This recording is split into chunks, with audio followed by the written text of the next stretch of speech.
கர்த்தருக்குள் பிரியமானவர்களே, ஜூலை 12 இன்றைய பணித்துளிகளின் தலைப்பானது வார்த்தைகளில் கவனம். வசனம் நீதிமொழிகள் 18வது அதிகாரம் 21வது வசனம்.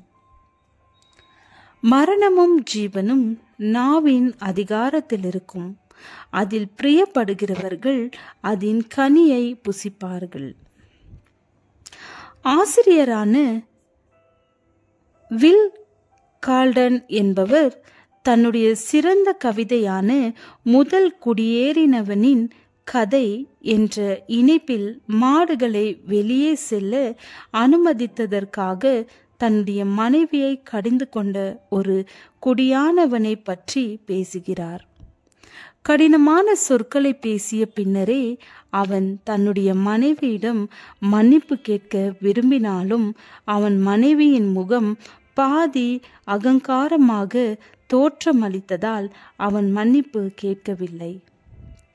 அன்று மாலை புயல் வருவது போல் இருந்ததால் வழக்கத்துக்கு மாறாக சீக்கிரமே வீடு திரும்பிய அவன் வீட்டில் தன் மனைவியை தேடினான்.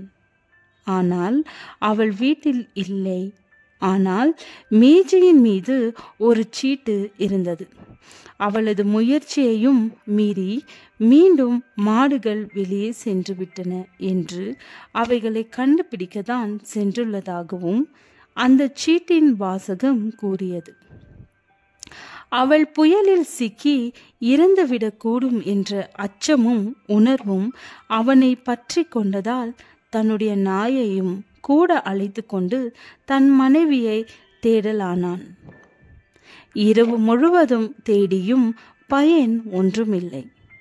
மறுநாள் காலை அவன் தன் வீடு திரும்பிய பொழுது அவன் மனைவியை எந்த இடத்தில் வைத்து கடினமான வார்த்தைகளை பேசினானோ அதே இடத்தில் அவன் இறந்து கிடந்தாள்.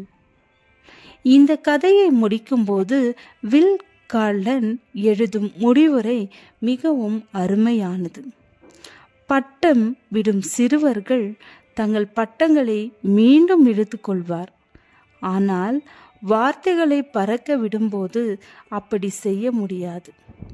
பிரியமான சகோதர சகோதரிகளே, இன்று நீங்கள் பேசும் வார்த்தைகள் கருணை உள்ளவைகளாக, மற்றவர்களை உற்சாகப்படுத்துபவைகளாக, பிறருக்கு பிரயோஜனம் உள்ளவைகளாக இருக்கட்டும். ஏனெனில் உன் வார்த்தைகளினாலே நீதிமான் என்று தீர்க்கப்படுவாய், அல்லது உன் வார்த்தைகளினாலே குற்றவாளி என்று தீர்க்கப்படுவாய் என்றார். மத்தேயு 12வது அதிகாரம் 37வது வசனம்.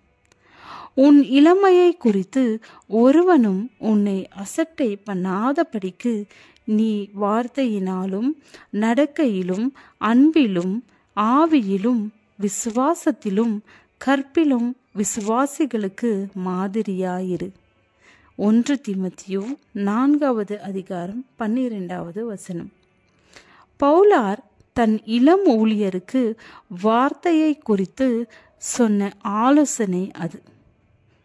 நாம் பேசும் வார்த்தைகளால் தேவனை வருத்தப்படுத்த முடியும். கெட்ட வார்த்தை ஒன்றும் உங்கள் வாயிலிருந்து புறப்பட வேண்டாம். பக்தி விருத்திக்கு ஏதுவான நல்ல வார்த்தை உண்டானால் அதையே கேட்கிறவர்களுக்கு பிரயோஜனம் உண்டாகும்படி பேசுங்கள். எபேசியர் 4வது அதிகாரம் 29வது வசனம். ஜெபம். பிதாவே, எங்கள் வார்த்தைகள் தந்திரமானதாய் இராமல் பிரயோஜனமுள்ளதாய் இருக்க கிருபை அருளும். ஆமேன்.